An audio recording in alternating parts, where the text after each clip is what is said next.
I think back on Joseph, one of my favorite Bible characters. Now, Joseph's big thinking got him into a little trouble. He ended up being sold into slavery. But did that dampen his thinking? In no way. He said, if I'm going to be in prison, I'm going to be the best prisoner they ever saw. And he ended up in charge of the prison.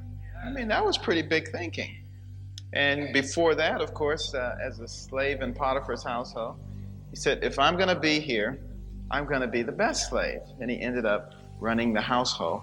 And of course, he ended up as prime minister of the most powerful nation in the world at that time.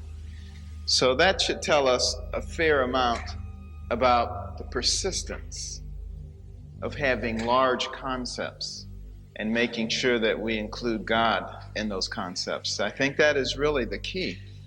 And, I think about some of the things that Joseph did as the prime minister of Egypt. Here was a man who was basically able to save the entire world with his big thinking. First, the population of the world was mostly in Asia and some parts of Europe at this time. The population of Egypt was minuscule compared to the rest of the world.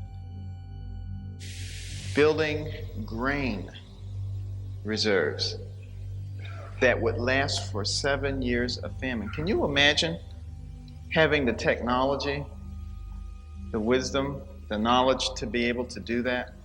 We can't do that now. He was able to do that back then. Now, my own personal theory is that Joseph built the pyramids in order to store grain.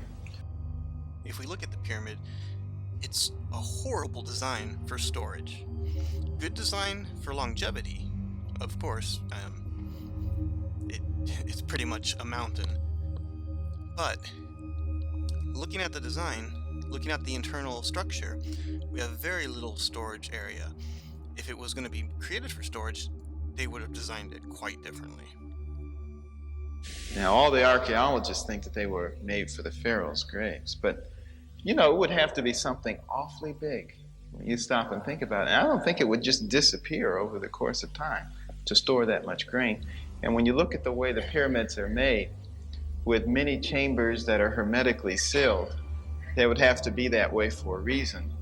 And, various scientists have said, well, there were alien beings that came down and they had special knowledge, and that's how they were able to. I don't know any scientist who says that aliens created the pyramids, but let's continue.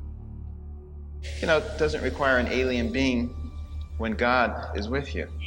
I recently had a discussion with a well-known physicist, and he was talking about the Big Bang Theory and how all of this obviously culminated into this wonderful, extraordinarily organized solar system that we now have.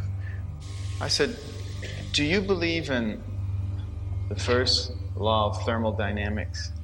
Well, of course I do. I said, that's entropy, right? He said, yeah. I said, that says that things tend to move toward a state of disorganization rather than organization. Is that right? Yes. The first law of thermodynamics is the law of conservation of energy. It states that energy in an isolated system can't be created or destroyed. It can only be transformed from one form to another. I think you're thinking of the second law of thermodynamics. The second law of thermodynamics says that in an isolated system, the entropy of that system will increase or remain the same. And this is what we observe in our universe.